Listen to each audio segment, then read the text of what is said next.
Seems pretty interesting. Endoless Ironman trailer. So this is part one. Let's see what he's got for us. Warframe is an easy game. Absolutely incendiary way to start a YouTube video, I know, but just hear me out, okay? I could talk a bunch about difficulty and what constitutes a challenging gameplay experience, but that will be a video in and of itself. So let's just leave it at this. Warframe is a game that at a surface level presents the typical gamer with several moment-to-moment problems. Different types of special enemies, stage hazards, alert levels, etc. As a new player, you're made to think much more about these factors, but thanks to Warframe's modding and upgrading progression, as you get further and further into the game, you have to care about those problems less and less until you're just blazing through every mission, AoE nuking level 200 enemies into oblivion. Contrast that with something like Halo. Master Chief can't just upgrade his assault rifle if the hunter encounters bodying him, he's gotta, use his noggin. And that is the concept I want to try and explore with this challenge run. By peeling away all but the barest minimum of Warframe's power progression, will I find some sort of vaunted hidden gem space ninja experience where the margins between survival and defeat are razor thin, and using every trick available to me isn't just possible but necessary to progress? I don't know. Maybe? Warframe challenge runs are nothing new. People have been doing them since forever ago. Stug only, no jumps, locked at MR0. But my interest is in something a bit more universal. Warframe mods are the biggest factor in growing your power, so what would a playthrough without these crucial upgrades look like? Well, it would look something like this video where I spend 2 hours shooting a heavy gunner with an unmodded Lado, and since I'd rather forego all my mortal possessions and become an ascetic monk than repeat that process, I decided to give myself one bit of leeway. Mods are allowed, but everything I have equipped must be unranked. A pretty simple and straightforward restriction that will start to absolutely sting as we get further into the game. To make the reduced power level of this run actually stick though, I figured we should also tack on a couple extra restrictions. 1, I have to be playing on solo all the time. 2, I'm not allowed to trade anything with other players, and 3, I can't purchase anything that would aid my gameplay with platinum. And with that, the challenge rules are locked in, and a fresh-faced account was born, given an appropriately grandiose and not at all confusing name, John Endo. His goal? To beat Cool name. Warframe. What does that mean? Well, naturally, we gotta make it to 1999 and clear all current content and quests, and the star chart, but I think once that's done, there is a further goal I want to achieve. After all, the biggest challenge in Warframe isn't the main story. It's the optional challenges that hit the hardest.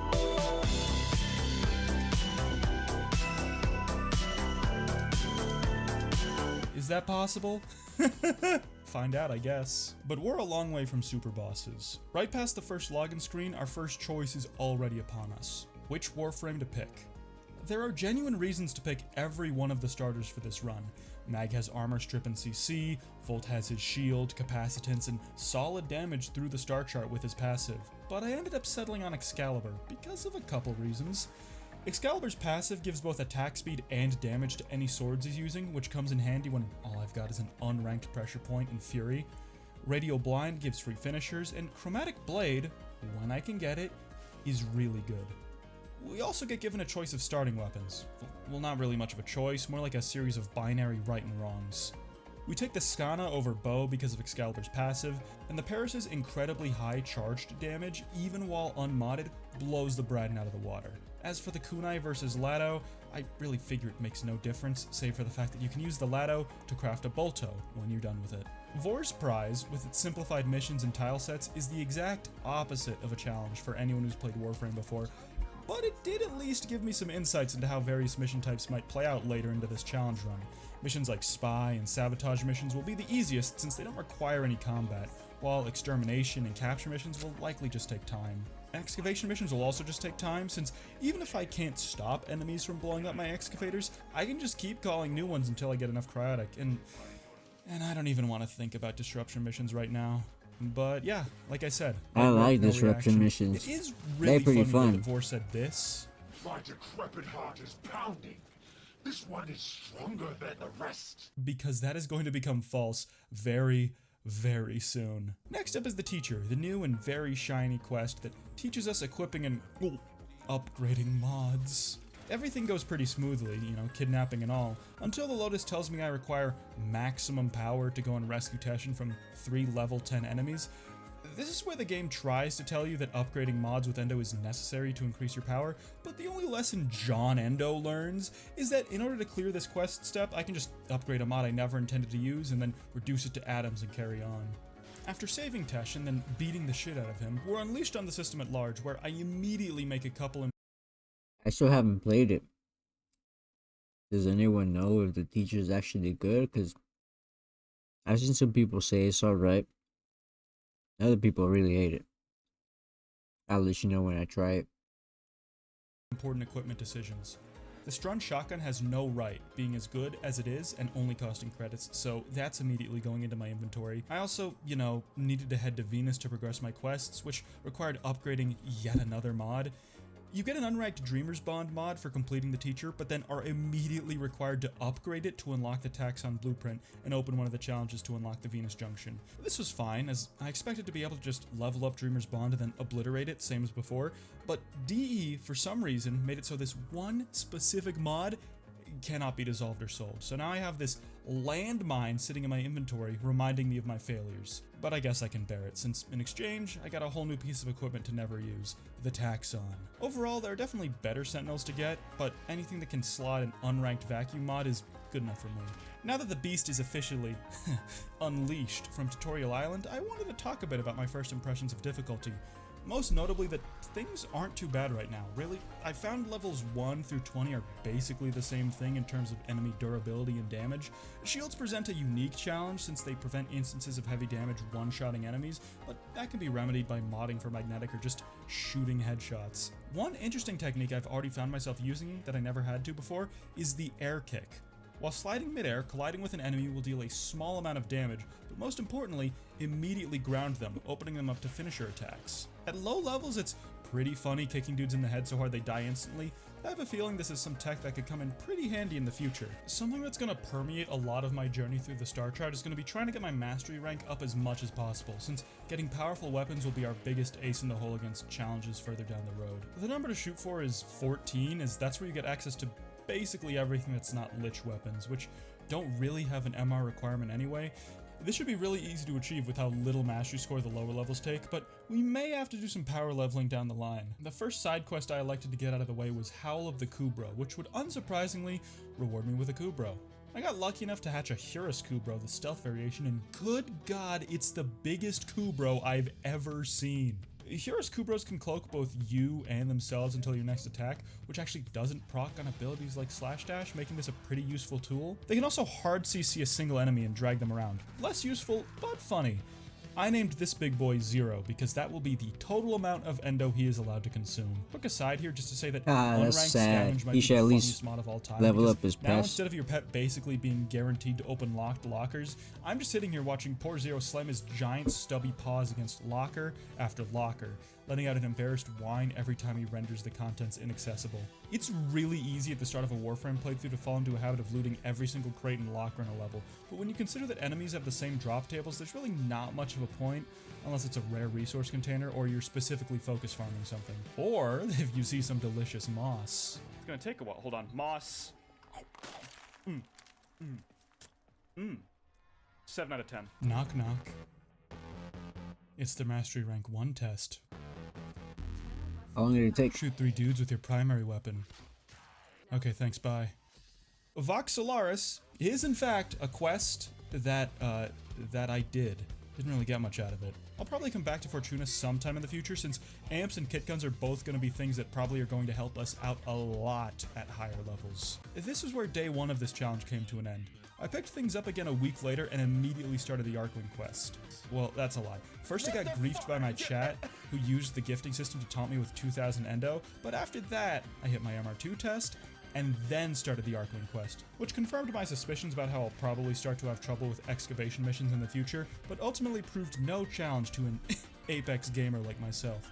Another piece of equipment to never mod out acquired. Coincidentally, there was also an alert happening around this time that let me snag Damn, 30 I couldn't universal imagine doing AI this for shit. absolutely free. Well, Doing an Ironman like that?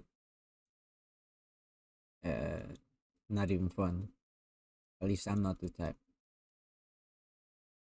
So respects to you, Zachmo.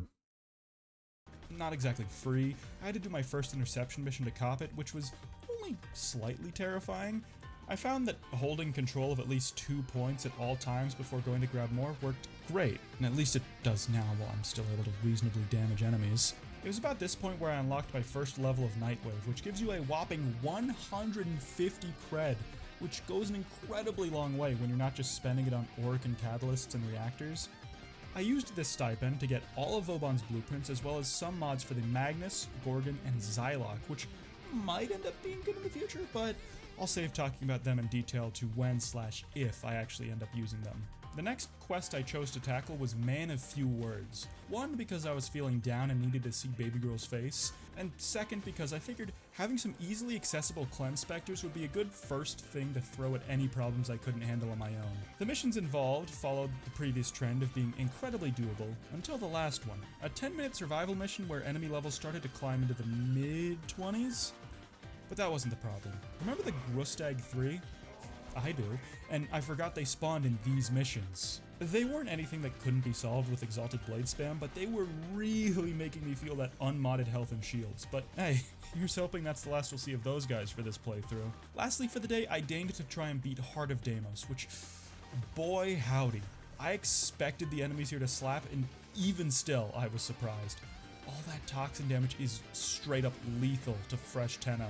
I persevered though, and even got to ride around in an unmodded necromech as a reward. Boy, it would be really funny if I ended up building one of these things in the future to fight field bosses and... Aw, damn it. But with Heart of Deimos out of the way, my path through several junctions was now open, and in celebration, one of my chatters donated the supplies to paint myself endo colored. I think that in regards to gifts, I can take cosmetic stuff like these, but just a warning, if any of y'all send me anything that can be used for gameplay, it is absolutely getting turned into credits. One quick fashion pit stop later, and that's everything. For now, at least. Alright. While he keeps on yapping, I'm gonna go ahead and get this one started. Hoping for a Tau Forge, because I really need it. I'm just starting out to build a bag, so... yeah, hopefully we'll get that Tau Forge. This first part contained a lot of easy missions and prep work for what'll come after, but I mean, that's kind of to be expected. I imagine we'll start to run into some real roadblocks next time. So that's everything that has happened. Let's talk about what will happen next, ergo future plans. Ideally, I hope to start building Rhino, Vauban, and Kome, as they all offer something that can help an Endoless run while being pretty easily accessible. Rhino has his iron skin, Kome her decrees, and Vauban just has pure damage in CC. I also think the Higasa and Amanata could be good weapons to build early on, with Higasa's Umbrella Shield and Amanata's stat increases. God, I am going to be farming Fate Pearls for the next 10 years of my life! I'm also going to need to focus farm some Void Relics, not because I hope to unlock any Prime equipment, mind you, I just need to pass the Phobos Junction. I'll also need to start my own clan and build my own dojo. There's some weapons that might be useful in research, but there are also some gadgets like stims I want to try using to see if they can help up my performance. Elemental damage mods are also a big priority, as to have my best chances against enemies going forward, I'll probably have to start playing Pokemon with enemy type weaknesses. I'm also coming up on MR3, where I can pick a syndicate to join. My plan for now is Steel Meridian, as they'll have access to augments for both Excalibur and Rhino. They're also allied with Red Veil, who can provide a certain doomsday option should I find myself struggling too hard.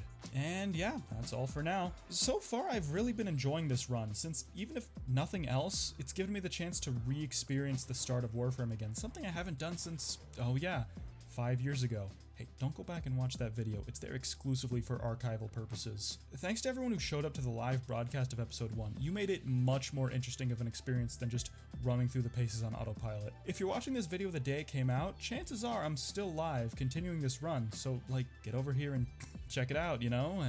Twitch TV/Zachmo_. Alright, that's all I got, bye everybody.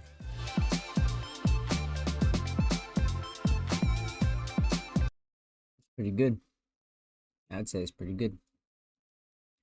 I don't know about his choice in not upgrading even the pets. That's gonna be really tough. You know, and he says he wants to build his own clan.